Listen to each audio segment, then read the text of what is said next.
Hello, everyone, and welcome back to The Wrap, brought to you by Michigan Medicine Headlines. I'm Dan Ellman with the Department of Communication. And I'm the assistant to the regional co-host, Hunter Mitchell. Today we'll give you the tools and resources you may need to look out for your mental health in honor of Mental Health Awareness Month. Now, before we get into that, you can go back and listen to any episode of The Wrap you may have missed, including a few others that touched on mental health. You can find shows on iTunes, Stitcher, Google Play, or any other podcast hosting platform. New episodes debut weekly and can also be found on the Michigan Medicine YouTube channel and as part of the Headlines Week in Review. Now, as we mentioned, it's Mental Health Awareness Month, and with that in mind, we're about to be joined by Dr. Kirk Brower, the organization's Chief Wellness Officer. He will discuss burnout and its prevalence in the healthcare. Dr. Brower, thank you so much for being with us today. My pleasure. Good to be with you. Yeah, can you first explain what burnout is and how it manifests itself?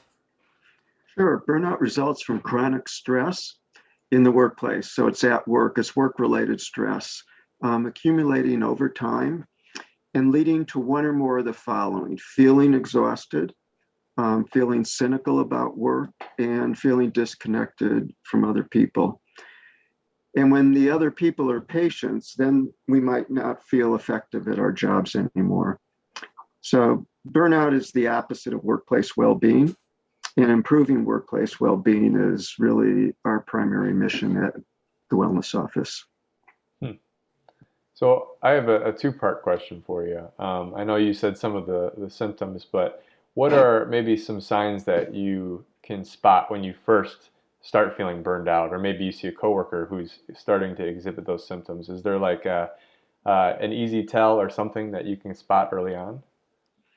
Well, again, it depends on the severity, but one might feel dread about going to work each day, not wanting to go to work each day, pushing themselves to go to work each day. One might have frustrations and take them out on other people at work or at home. So those might be some of the symptoms, or they might seem to just not be themselves to their coworkers. Okay, yeah. And my second question was, what role has the pandemic played on burnout in the healthcare setting? Well, the pandemic, I think, has made most things worse for most people, and burnout is no exception. So prior to the pandemic, rates of burnout here might have ranged from about a third to maybe 40%, 45%. And with the pandemic, we're near 60% of our workforce having some symptoms of burnout. Yeah, now that's obviously a huge number. And I know that a lot of times, healthcare professionals sometimes will put off treatment for burnout or other mental health concerns. Why is that? And why is it so important that employees do, in fact, seek care if and when they need it? Well, most of us cope with stress most of the time, and we do so on our own, well, or by talking with friends and family. So we believe that we can wait it out for the most part, and seeking professional help just doesn't come naturally to us.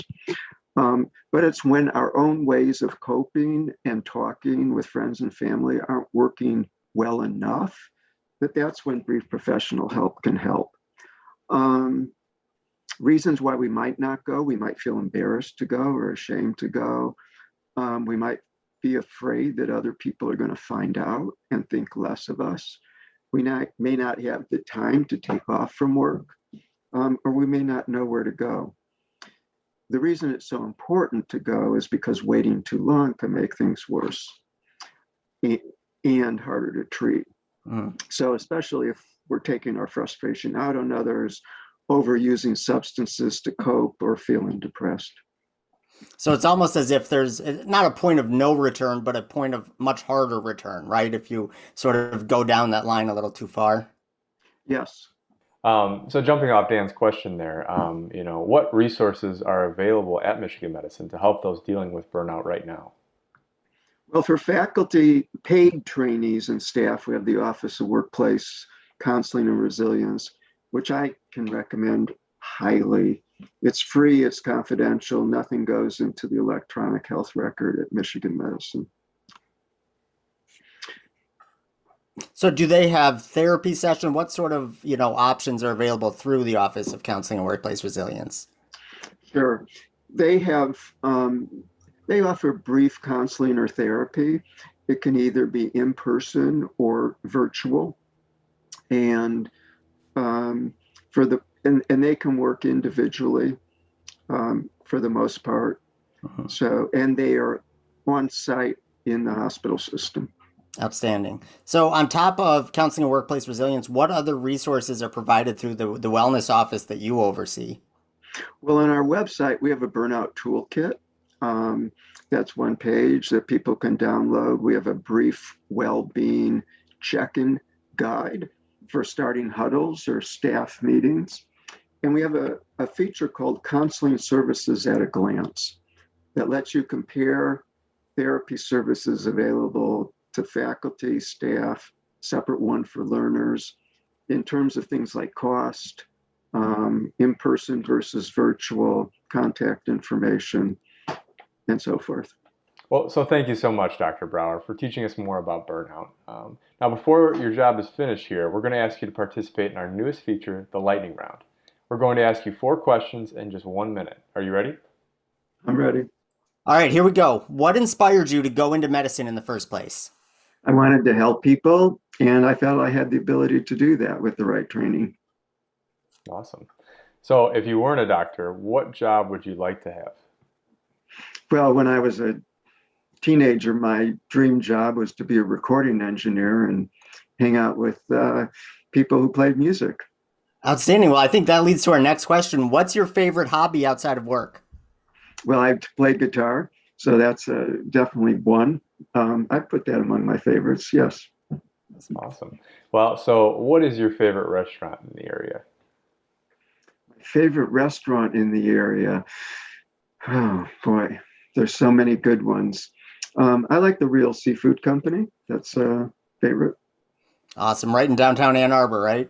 Right. Outstanding. Well, you did it. Thank you so much, Dr. Brower, for participating, for joining us today, and for letting us know more about burnout, which I know affects so many of us at Michigan Medicine. Now, if you want to learn even more about Mental Health Awareness Month and the resources available to you within the organization, check out this month's Wellness Wednesday stories at mmheadlines.org. That's mmheadlines.org. And while you're there, you can find other cool features from this past week. For example, readers learned what sorts of special programs were available in honor of Employee Appreciation Week. There was a feature on 3 former gymnasts who now work at von Voigtlander's Women's Hospital, and the newsletter wrapped up Nurses Week with a look at recent Daisy Award winners. Find all that and more at mmheadlines.org. All right, Hunter. So you mentioned the story about the gymnasts who now work at von Voigtlander. It got me thinking, they were competitive gymnasts up through their collegiate careers. Have you ever sort of entered competitions in anything, whether it's sports growing up, whether it's photography, things like that? Yeah. Well, so like you said, photography. I entered a few videography contests, and the first one I absolutely bombed at. I got a participation award, and I was like, man, maybe I shouldn't be doing this. But luckily, I stuck with it, and I did more. I did the same competition the next year, and I got like 3rd place or something.